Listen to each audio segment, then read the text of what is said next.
In the quiet elegance of a Kensington hotel, among retired widows and well-dressed gentlemen, there lived a man who seemed to belong perfectly. He was charming, well-spoken, and immaculately turned out. He played the piano beautifully and had a deep love of classical music. He smiled easily and made pleasant conversation over dinner. He fit in so well that no one suspected a thing. Behind that polished exterior lay a secret so dark, so grotesque, that it would shock an entire nation when it finally came to light. His name was John George Haigh, and he would come to be known by another name entirely: the acid bath murderer. Between 1944 and 1949, Haigh killed at least 6 people. He battered them, he shot them, and then he made them disappear, dissolving their bodies in drums of concentrated sulfuric acid until almost nothing remained. He forged their signatures, sold their possessions, and lived off the proceeds. And when the money ran out, he simply found someone new. This is the story of how a choir boy from Yorkshire became one of the most calculating killers in British criminal history. It is a story of greed, deception, and a man who believed he had found the perfect way to get away with murder and was wrong in the end.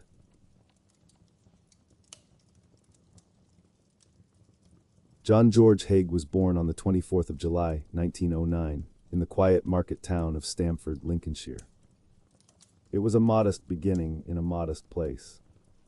Stamford at the time was a small English town of stone buildings and narrow streets, largely untouched by the rapid industrialization that had transformed so much of the country. It was the kind of place where neighbors knew one another by name, and where life moved at a slow and predictable pace. But the Haigh family would not remain in Stamford for long. Soon after John's birth, the family relocated to the village of Outwood, nestled in the West Riding of Yorkshire. Outwood was even smaller than Stamford, a rural, close-knit community surrounded by open fields and farmland. It was here, in this quiet corner of northern England, that young John Haigh would spend his formative years. His father, John Robert Haigh, was an engineer by trade. A practical man, steady in his work and deeply devoted to his faith. His mother, Emily, born under the maiden name Hudson, shared that same devotion. Both of John's parents were committed members of the Plymouth Brethren. The Plymouth Brethren were a conservative Protestant sect that had originated in Dublin in the late 1820s before spreading across Britain and beyond. They believed in a strict and literal reading of the Bible, rejecting much of what they considered the worldly distractions of modern life.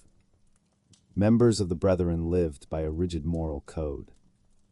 Dancing, the theater, sports, newspapers, and most forms of entertainment were forbidden or strongly discouraged. The emphasis was on prayer, scripture, and separation from what they saw as a sinful outside world. For the young John Haigh, this meant a childhood defined by rules, restriction, and religious discipline. His parents had married late in life, and John was their only child. This made the household a quiet and insular one, with few of the noisy distractions that might fill a larger family home. There were no brothers or sisters to play with, no lively dinner table conversations. Just the stillness of a small house governed by faith and routine. Haigh would later claim that this upbringing left a deep mark on him. He spoke of recurring religious nightmares that haunted his childhood, dark and vivid dreams filled with imagery of sin, punishment, and divine wrath. Whether these nightmares were real or later invented to shape a particular narrative about himself, we cannot know for certain. But it is clear that religion cast a long and heavy shadow over his early years. Despite the strictness of his home life, there was one area in which the young Haigh was given room to flourish. He developed a great proficiency at the piano, which he learned at home. Music became an outlet for him, perhaps the only form of expression that his parents' faith did not suppress. He grew especially fond of classical music and, as he got older, often attended concerts. It was a passion that stayed with him throughout his life, and one that painted a picture of a cultured and refined young man. A picture that would later stand in stark contrast to the things he would do. His academic abilities also set him apart. Haigh won a scholarship to Queen Elizabeth Grammar School in Wakefield, a well-regarded institution with a history stretching back to the year 1591. The school had long been a place of opportunity for bright young boys from the region, and Haig's scholarship spoke to a genuine intelligence. From there, he moved on to Wakefield Cathedral, where he became a choir boy. The cathedral, one of the finest in Yorkshire, was a place of beauty and tradition, and his time there deepened his connection to music and performance. But it also kept him firmly within the world of religious routine and expectation. When his school years came to an end, Haigh was apprenticed to a firm of motor engineers. It was a respectable path, and one that followed in the practical footsteps of his father. But the young Haigh did not take to it. After just 1 year, he left the position and began drifting between jobs, first in insurance, then in advertising. He was restless, searching for something that the steady world of engineering could not offer him. And then at the age of 21 came the first clear sign of trouble. Haigh was dismissed from his position after being suspected of stealing from a cash box. It was not a dramatic crime, but it was a telling one. A young man raised under the strictest moral code imaginable, caught with his hand where it did not belong. After being fired, Haigh did not return to honest work. Instead, he moved on to forging car documents. It was a small step into the world of fraud and deception, but it was a step nonetheless. And it was only the beginning. On the 6th of July, 1934, John George Haigh married 23-year-old Beatrice Hamer, known to those around her as Betty. He was 25 years old, and on the surface, it seemed like the beginning of a normal life. A young couple starting out together with everything still ahead of them.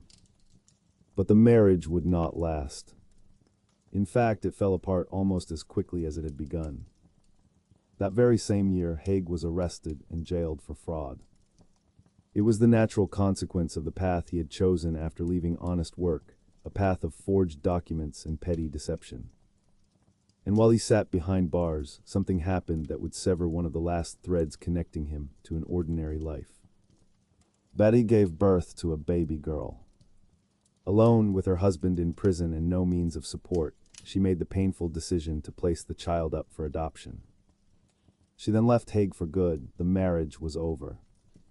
And it was not only his wife who turned away from him.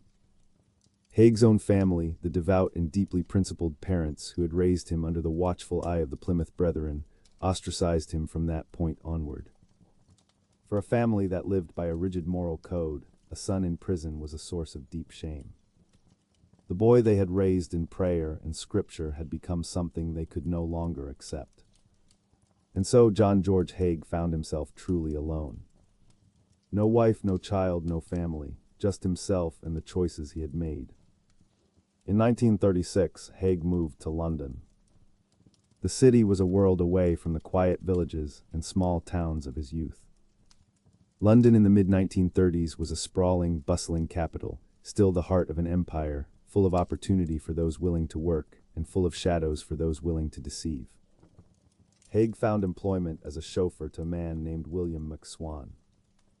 McSwan was a wealthy businessman who owned a number of amusement arcades across the city.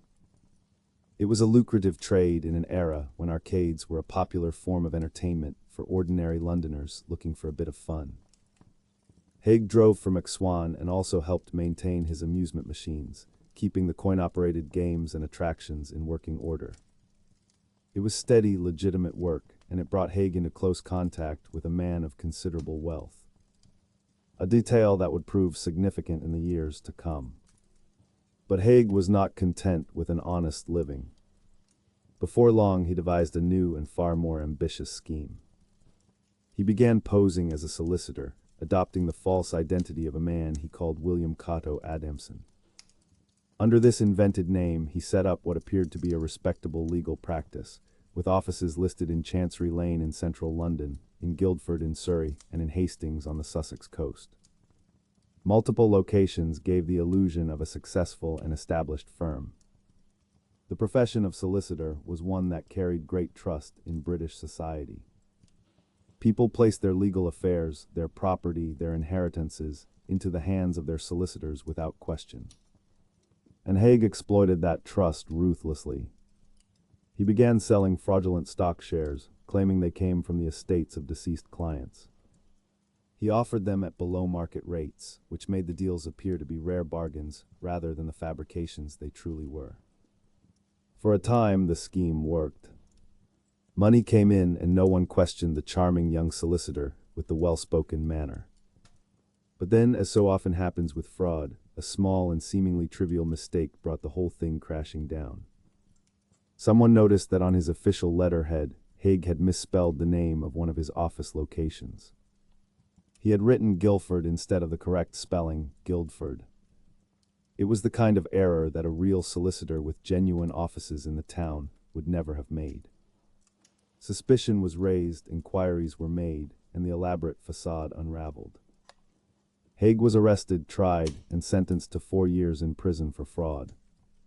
It was a significant sentence, and it should have served as a turning point, a moment of reckoning. But for Haigh, prison did not inspire reform. He was released just after the start of the Second World War, in the autumn of 1939, as Britain was plunging into the most devastating conflict the world had ever seen. The country was consumed by the war effort. Millions of men were being called up to serve, cities were preparing for bombardment, and the machinery of everyday life was being reshaped for a nation at war. In the chaos and upheaval of wartime Britain, Haigh continued exactly as before.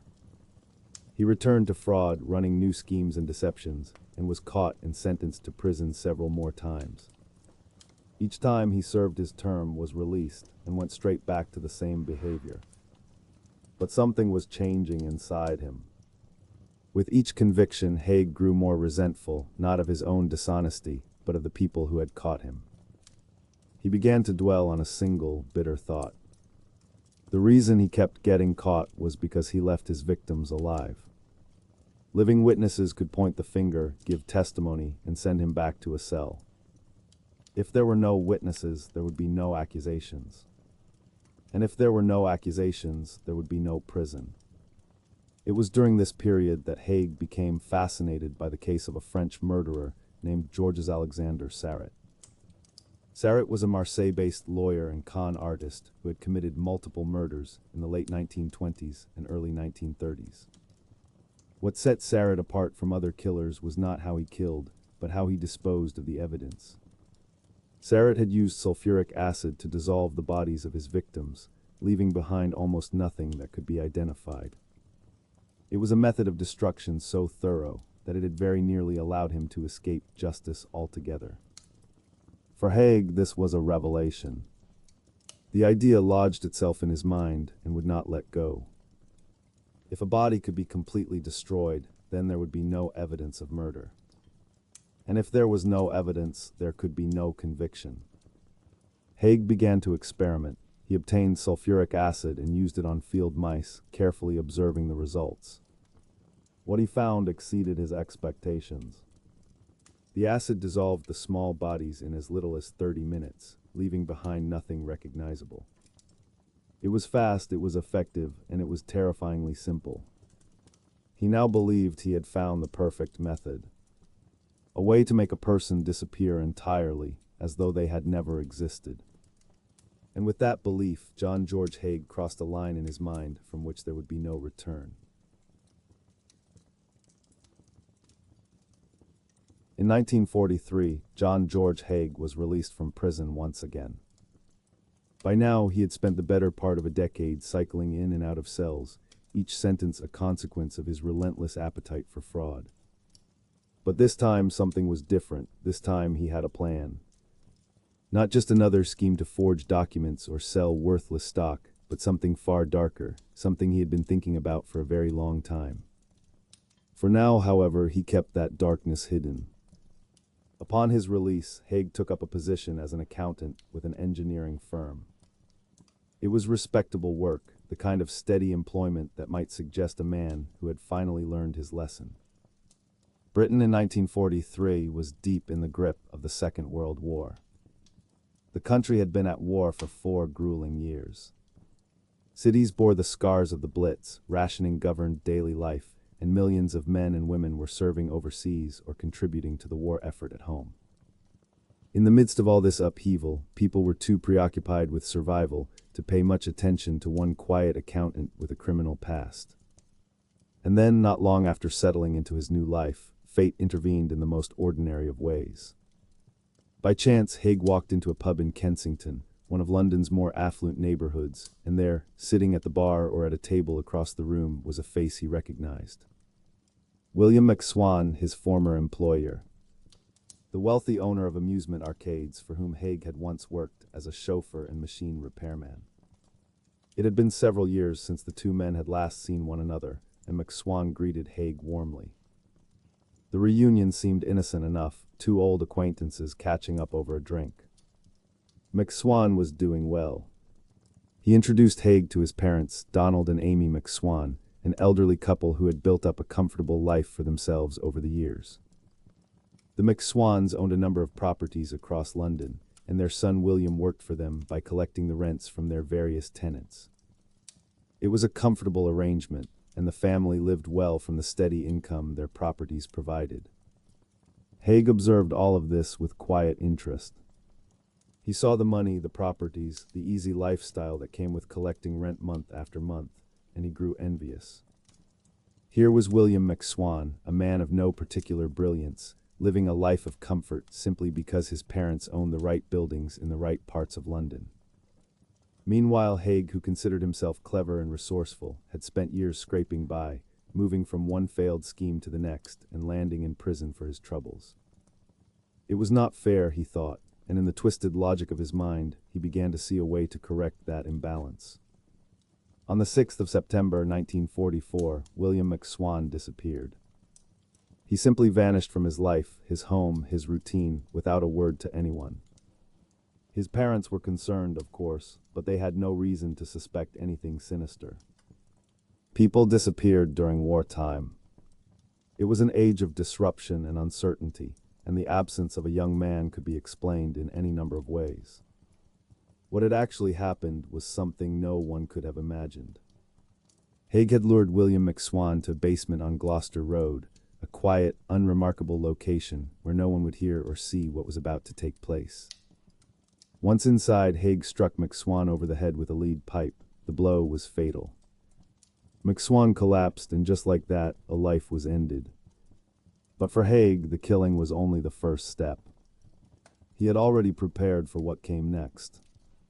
In the basement, he had placed a large drum, a 40 imperial gallon container, roughly 180 liters in capacity. He placed McSwan's body inside the drum and filled it with concentrated sulfuric acid.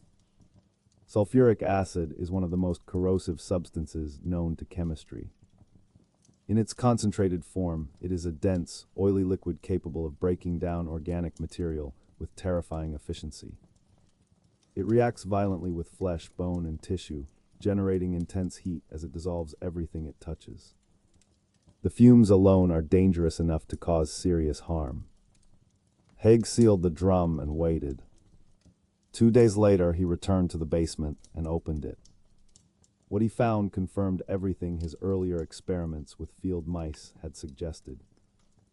McSwan's body had almost entirely dissolved. What remained was little more than a thick, dark sludge, unrecognizable as anything that had once been human. Haigh emptied the contents of the drum into a manhole and washed his hands of the evidence. William McSwan was gone, not missing, not hiding, but gone in every physical sense of the word. Now came the part of the plan that required a different kind of skill. Not violence, but performance. Haigh went to Donald and Amy McSwan, the parents of the man he had just killed, and told them a story. He explained that their son had gone into hiding in Scotland. The reason, he said, was to avoid being called up for military service. In 1944, conscription was still very much in force across Britain. All men of a certain age were expected to serve unless they held a reserved occupation or had a valid exemption. Dodging conscription was illegal, but it was not unheard of. Some men did go into hiding to avoid being sent to the front, and the McSwans, worried but willing to believe the best of their son, accepted Haigh's explanation. With William out of the picture, Haigh stepped smoothly into his place. He moved into McSwan's house and began collecting rent from the tenants of the McSwan family properties, just as William had done. The money flowed in, and for a time the arrangement suited Haigh perfectly. He was living the very life he had envied, funded by the wealth of the family whose son he had murdered. But as the months passed, Donald and Amy McSwan grew increasingly uneasy. The war in Europe was drawing to a close. By the spring of 1945, Allied forces were advancing deep into Germany, and it was clear that victory was only a matter of time. If the war was ending, there was no longer any reason for their son to remain in hiding. They began asking questions. Where was William? Why had he not come home? When would they see him again? Haigh realized that his story was beginning to wear thin. The concerned parents were becoming a threat, not because they suspected him of anything, but because their persistence might eventually lead others to start asking the same questions. And so, with a chilling calm, he decided that they too would have to disappear. On the 2nd of July, 1945, Haigh contacted Donald and Amy McSwan with wonderful news. Their son, he told them, had finally returned from Scotland. William was back in London and wanted to see them. It would be a surprise visit, a reunion after so many months apart. The elderly couple, overjoyed at the prospect of seeing their boy again, made their way to the basement on Gloucester Road without hesitation. They arrived expecting to find their son. Instead, they found John George Haigh. He killed them both, one after the other, with blows to the head. He then disposed of their bodies in the same manner he had used on their son, dissolving them in drums of concentrated sulfuric acid until nothing identifiable remained. 3 members of the same family, a son and both his parents, wiped from existence. With the entire McSwan family now gone, Haigh had free rein over their affairs. He stole William McSwan's pension checks and cashed them as though the man were still alive. He then sold Donald and Amy's London properties, forging the necessary documents to complete the transactions. The total value of the properties came to approximately £8,000. In the currency of 1945, that was a vast sum of money. To put it in perspective, £8,000 in the mid-1940s would be equivalent to roughly £300,000 in today's money. It was enough to live very comfortably indeed, and live comfortably he did. Haigh used the money to move into the Onslow Court Hotel in Kensington. The Onslow Court was a residential hotel of considerable elegance, the kind of establishment favored by the well-to-do and the gently retired. It was a world of polished wood, quiet dining rooms, and neatly dressed residents who kept to themselves and expected a certain standard of living.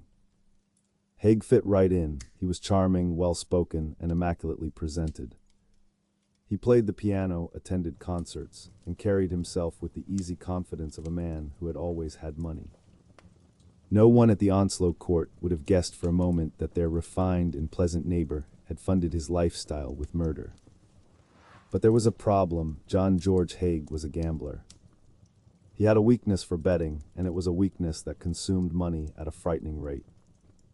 By 1947, just 2 years after selling the McSwan properties, Haigh was running dangerously short of funds. The £8,000, that enormous sum that should have lasted him years, was draining away. The bills at the Onslow Court kept coming. The gambling debts kept mounting, and the money kept disappearing. Haigh needed more, and he knew only one way to get it. He began looking for new victims. This time he found them in Dr. Archibald Henderson and his wife, Rose. Rose Henderson, born Rose Berlin, had previously been married to a German inventor named Rudolf Aron, and through her various connections, she and Archibald had accumulated a comfortable level of wealth. The Hendersons were respectable, sociable people, and they had no idea that the charming man who had recently entered their lives was studying them the way a predator studies its prey. Haigh's way in was simple and clever. The Hendersons had put a house up for sale, and Haigh responded to the listing, feigning interest as a potential buyer. This gave him a perfectly natural reason to meet them, to visit their home, and to begin building a relationship. Rose Henderson took a liking to the well-mannered, cultured Haigh. When she and Archibald held a housewarming party at their flat, She invited him to attend and even asked him to play the piano for the guests. Haigh obliged, charming the room with his musical ability, playing the classical pieces he had loved since childhood. He was the picture of sophistication, a gracious and talented guest. But while he was in the Hendersons' flat, smiling and playing music for their friends, Haigh was also doing something else. He was stealing Archibald Henderson's revolver. He had spotted the weapon during an earlier visit and recognized its potential. It was cleaner than a lead pipe, quicker and more reliable. He slipped it away without anyone noticing. Meanwhile, Haigh had been making preparations elsewhere. He rented a small workshop at 2 Leopold Road in Crawley, a town in West Sussex, about 30 miles south of London. It was a modest, unremarkable space, the kind of place that attracted no attention. He transported his drums and supplies of acid from the Gloucester Road basement to this new location, setting up what amounted to a private facility for the disposal of human remains.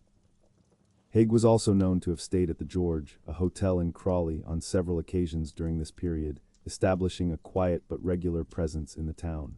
Everything was in place. On the 12th of February 1948, Haigh drove Archibald Henderson to the workshop in Crawley. The pretext was innocent enough.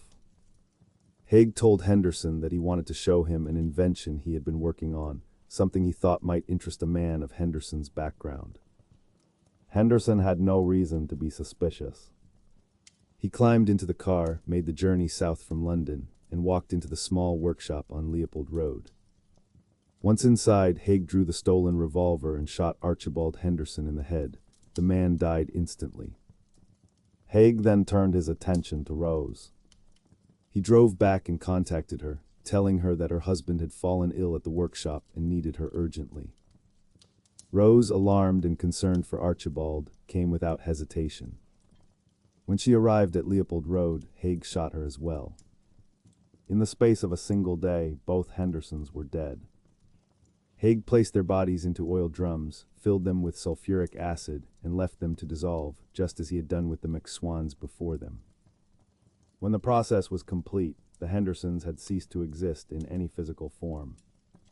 With his victims gone, Haigh moved swiftly to profit from their deaths.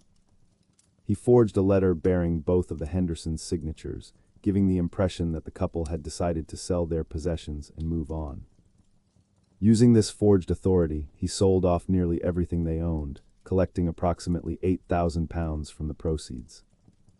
There were only 2 things he chose to keep for himself: their car, which he found useful, and their dog, which by all accounts he grew quite fond of.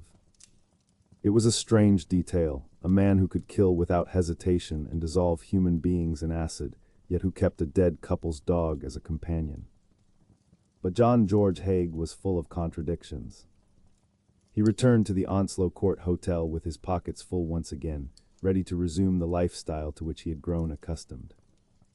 The gambling continued, the concerts continued, the piano playing continued. And behind it all, the acid drums sat waiting in a quiet workshop in Crawley.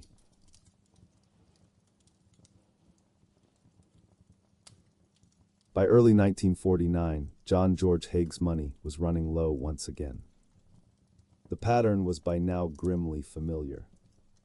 A burst of stolen wealth, a period of comfortable living, and then the slow, inevitable slide back towards desperation as gambling and extravagance ate through his funds. He needed another victim, and this time he did not have to look far. She was living right under the same roof. Her name was Olive Durand Deacon. She was 69 years old, a wealthy widow whose late husband, John Durand Deacon, had been a solicitor.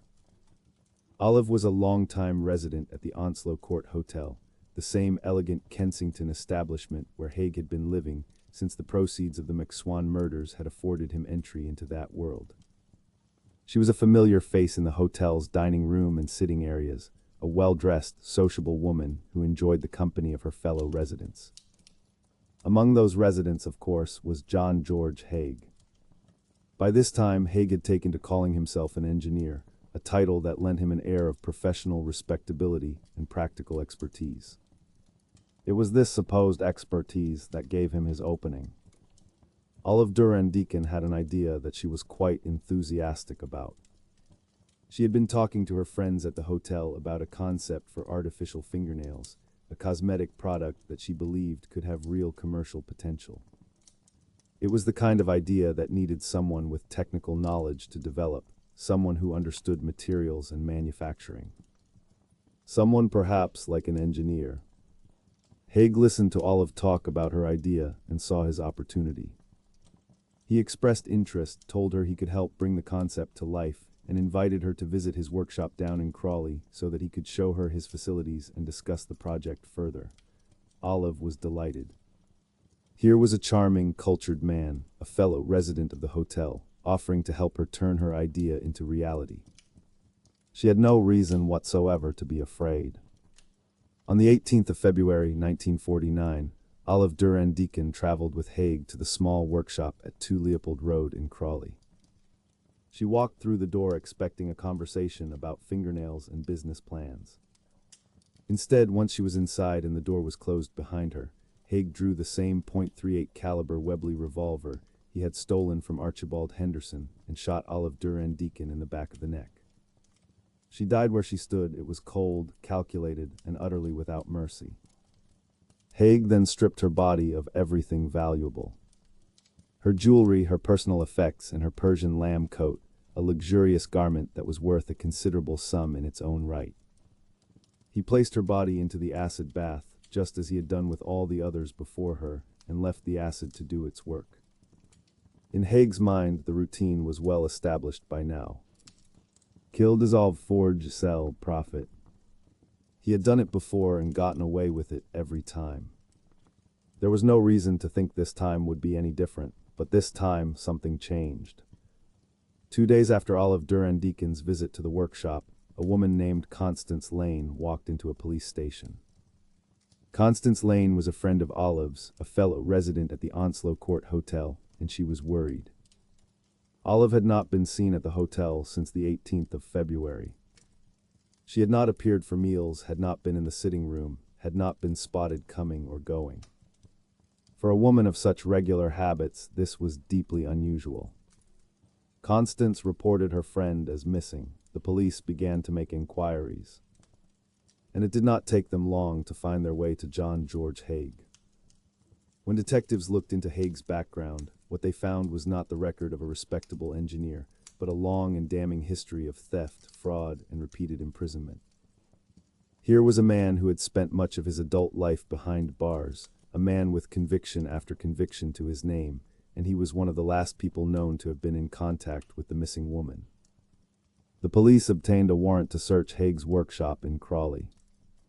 What they found there began to tell a story that was far worse than fraud. Inside the workshop, detectives discovered Haigh's attaché case. Within it was a dry cleaner's receipt for a Persian lamb coat, a coat that would later be confirmed as belonging to Olive Durand-Deacon. It was a damning piece of evidence, a direct link between Haigh and the missing woman's personal property, but that was not all. The attaché case also contained papers referring to the Hendersons and the McSwans, names that until that moment had meant nothing to the investigators, but which would soon open the door to a much larger and more horrifying picture. The detectives then turned their attention to the workshop itself and the area surrounding it. Here, a crucial difference between this workshop and Haigh's previous location on Gloucester Road worked against him. The Gloucester Road basement had been fitted with a floor drain, which had allowed Haigh to dispose of dissolved remains quickly and cleanly by simply washing them away. The workshop in Crawley had no such drain. Without a convenient means of disposal, Haigh had been forced to pour the dissolved remains out of the container and onto a rubble pile at the back of the property. He had assumed that once the acid had done its work, there would be nothing left to find. He was wrong. The police called in one of the foremost forensic pathologists in the country, a man named Keith Simpson. Simpson was a meticulous and highly experienced investigator, well accustomed to examining crime scenes where the evidence was far from obvious. He and his team carefully examined the rubble pile behind the workshop, sifting through the debris with painstaking attention to detail. What they found was remarkable. Despite the destructive power of the sulfuric acid, not everything had been dissolved. Simpson recovered approximately 28 pounds of human body fat, a yellowish, waxy substance that the acid had not fully broken down. He also found part of a human foot, still partially intact, along with several human gallstones, small hardite formations that had resisted the acid's corrosive effects. And then, perhaps most significantly of all, he found part of a denture.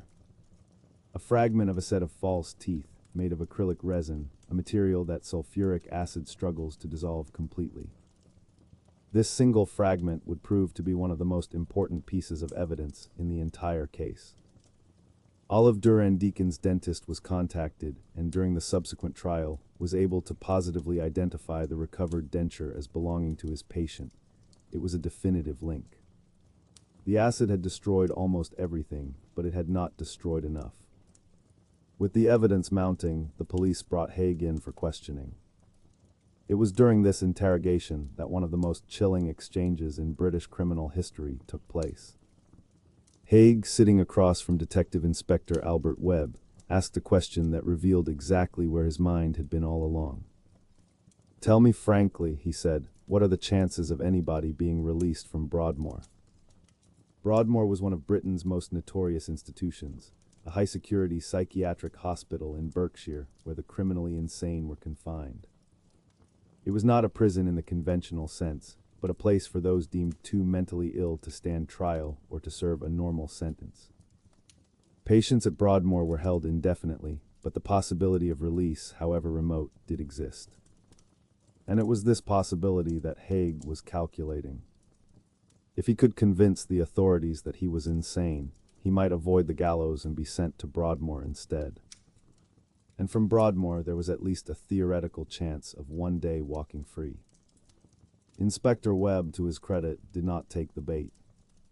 He told Haigh simply that he could not discuss that sort of thing. Haigh paused and then replied with words that carried the weight of everything he had done. "Well, if I told you the truth, you would not believe me. It sounds too fantastic to believe." And then he began to talk. Haigh confessed to the murder of Olive Duran-Deacon. He confessed to the murders of William McSwan and his parents, Donald and Amy. He confessed to the murders of Archibald and Rose Henderson. 6 victims in total spread across 5 years of calculated killing, but he did not stop there. Haigh claimed that he had killed 3 more people beyond those 6. A young man he referred to only as Max, a girl from Eastbourne, and a woman from Hammersmith.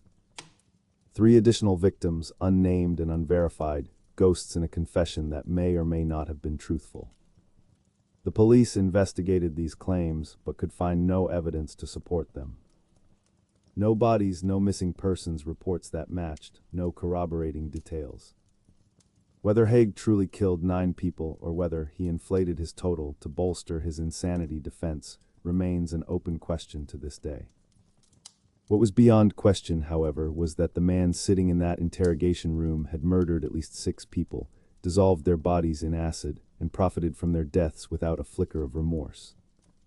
The game was finally over. The trial of John George Haigh took place at Lewes Assizes, a historic courthouse in the county town of East Sussex. Lewes had long served as a center of justice for the region, and its courtroom had seen many serious cases over the centuries. But few could match the grim fascination of the one that was about to unfold within its walls. The evidence presented during the trial would later be preserved and placed in the Crime Museum at New Scotland Yard, the famous collection of criminal artifacts maintained by the Metropolitan Police. It was a recognition of just how significant and unusual the case was considered to be, even among the many dark chapters in British criminal history. Haigh's defense rested on a single plea, and that was insanity. He claimed that he was not a cold and calculating killer driven by greed, but a man in the grip of a profound and uncontrollable madness. To support this claim, he told the court that he had drunk the blood of each of his victims after killing them. It was a shocking assertion, designed to paint a picture of a man so far removed from rational thought that he could not be held fully responsible for his actions. Haigh described a long history of disturbing dreams, stretching all the way back to his childhood. He said that as a young boy, he had been plagued by visions dominated by blood, dark and vivid nightmares that he could not escape. These dreams, he claimed, had subsided for a time, but had returned to him with terrible force following a car accident in March of 1944, just months before he committed his first murder. He described the dream in haunting detail. He said he saw before him a forest of crucifixes, standing tall and dark against the sky, which gradually transformed into trees. At first, he said, there appeared to be dew or rain dripping from the branches, glistening in the half-light of the dream. But as he drew closer, he realized that it was not water at all, it was blood. The entire forest began to writhe, the trees dark and erect, oozing blood from every limb and branch. And then a figure appeared. A man moved between the trees, catching the falling blood in a cup. When the cup was full, the man approached Haigh and held it out to him. "Drink," the man said. But Haigh, paralyzed in his dream, was unable to move. It was a vivid and deeply unsettling image, and Haigh recounted it with the calm, measured tone of a man describing something he had lived through many times. Whether any of it was true, or whether it was an elaborate fabrication designed to save his neck, was the central question the jury would have to decide. The prosecution was led by one of the most formidable legal minds in the country. Sir Hartley Shawcross, the Attorney General himself, appeared in court to argue the Crown's case. Shawcross, who would later become Lord Shawcross, was a man of immense authority and reputation. His presence at the trial underscored the seriousness with which the government viewed the case. It was not every day that the Attorney General personally led a prosecution, and his involvement sent a clear signal that the Crown intended to secure a conviction at the highest level. Shawcross's argument was direct and devastating. He urged the jury to reject Haigh's defense of insanity entirely. The reason, he argued, was simple. Haigh had acted with what the law calls malice aforethought. This is a legal term meaning that the accused planned and intended to kill, that the act was deliberate and premeditated rather than the product of a disordered mind acting on impulse. Shawcross laid out the evidence methodically. Haigh had researched his method of disposal after reading about the French murderer Georges Alexander Sarret. He had experimented with acid on field mice to test its effectiveness. He had acquired drums and supplies of sulfuric acid in advance of each killing. He had lured his victims to carefully prepared locations under false pretenses. He had forged documents, sold properties, and collected money in the aftermath of each murder. Every step from beginning to end pointed to a man who knew exactly what he was doing, why he was doing it, and how to profit from it. This was not madness, Shawcross argued. This was greed, pure and methodical.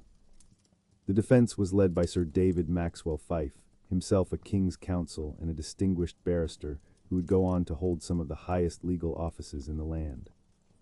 Maxwell Fyfe faced an enormously difficult task. The evidence against Haigh was overwhelming, and the confession had already laid bare the details of the killings in Haigh's own words. The only hope for the defense was to convince the jury that Haigh, despite his meticulous planning, was nonetheless insane in the legal sense of the word. To that end, Maxwell Fyfe called a number of witnesses to testify about Haigh's mental state. The most notable among them was Dr. Henry Yellowlees, a prominent psychiatrist of the time. Yellowlees had examined Haigh and concluded that he possessed what he described as a paranoid constitution. But it was an observation he made about Haigh's demeanor that left perhaps the deepest impression on those in the courtroom.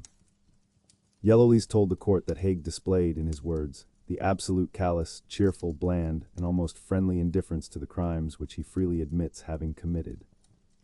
He added that this indifference was unique in his professional experience. It was a striking description. Here was a man who had killed 6 people, dissolved their bodies in acid, and stolen everything they owned, and yet he spoke of it all with the ease and warmth of someone recounting a holiday. No guilt, no horror, no visible disturbance of any kind. Just a pleasant, smiling man, chatting about murder as though it were the most ordinary thing in the world. Whether this constituted legal insanity, however, was another matter entirely. The legal standard for insanity in England at the time was based on the Manhattan Rules, a set of guidelines established in 1843 following the trial of Daniel Manhattan, a man who had attempted to assassinate the Prime Minister. Under these rules, a defendant could only be found not guilty by reason of insanity if it could be shown that, at the time of the act, he was suffering from such a defect of reason, arising from a disease of the mind, that he either did not know the nature of his act or did not know that what he was doing was wrong. The prosecution argued forcefully that Haigh failed this test on every count. He had planned his crimes in advance, he had taken steps to conceal them, he had profited from them financially, and he had asked, before even confessing, about the chances of being released from Broadmoor. That single question put to Detective Inspector Webb in the interrogation room was perhaps the most damaging detail of all. It showed that Haigh was not a man lost in the fog of delusion, but a man making cold, strategic calculations about how best to avoid punishment. He had weighed up his options, prison versus Broadmoor, and chosen the path he thought offered the better outcome. That was not the behavior of a man who did not know right from wrong. That was the behavior of a man who understood the system and was trying to manipulate it. Throughout the trial, another revealing detail about Haigh's thinking came to light. He had operated for years under a fundamental misunderstanding of the law. Haigh had believed that if the body of a victim could not be found, then a conviction for murder would be impossible. He thought the acid was not just a method of disposal, but a legal shield, a guarantee that no court could ever hold him accountable because there would be no corpse to prove that a crime had even taken place. This belief was entirely wrong. English law did not require a body to secure a murder conviction. What it required was sufficient evidence to prove beyond a reasonable doubt that a murder had been committed and that the accused had committed it. A confession, witness testimony, forensic evidence, and circumstantial proof could all contribute to that standard, with or without a body. Haigh's misplaced confidence in the protective power of his acid baths had been, in the end, one of his greatest errors. The jury retired to consider their verdict. They did not take long. In fact, it took them only minutes to reach their decision. John George Haigh was convicted of murder. The judge, Mr. Justice Humphreys, a senior and experienced member of the bench, passed the only sentence that the law allowed for a conviction of murder at that time. Haigh was sentenced to be hanged. On the 10th of August, 1949, the sentence was carried out. John George Haigh was executed at Wandsworth Prison by Albert Pierrepoint, Britain's most experienced and well-known executioner. Pierrepoint had carried out hundreds of hangings over the course of his career and was known for the speed and efficiency with which he performed his duties. The execution was swift. Haigh was 40 years old. His life, which had begun in a quiet village in Yorkshire under the watchful eye of deeply religious parents, ended on the gallows of a London prison. The case attracted enormous public attention. In post-war Britain, where newspapers were the primary source of information and entertainment for millions of people, the acid bath murders became one of the most talked-about criminal cases of the era. The gruesome details, the acid, the dissolved bodies, the charming killer living among polite society at the Onslow Court Hotel, captured the public imagination in a way that few cases had before. But the intense press coverage also led to one of the most notable contempt of court cases in British legal history. During the trial, while proceedings were still underway and before any verdict had been reached, the Daily Mirror, one of the country's most widely read tabloid newspapers, published an article in which it referred to Haigh as a murderer. Under English law, this was a serious breach of the rules governing press coverage of criminal trials. A defendant is presumed innocent until proven guilty, and for a newspaper to declare someone a murderer before the jury had delivered its verdict was a clear act of contempt. It risked prejudicing the jury and undermining the fairness of the trial. The editor of the Daily Mirror, a man named Sylvester Balham, was held personally responsible. He was brought before the court and sentenced to 3 months in prison for contempt. The Daily Mirror itself was fined £10,000, an enormous sum at the time, and a powerful reminder that even in the most sensational of cases, the press was expected to respect the boundaries of the legal process. It was a significant moment in the history of British press law, and it remains a landmark case studied by journalists and lawyers to this day. But for the public, the legal niceties mattered far less than the story itself. The tale of the acid bath murderer, the charming, piano-playing killer who dissolved his victims and lived off their wealth, became one of the defining criminal stories of 20th century Britain.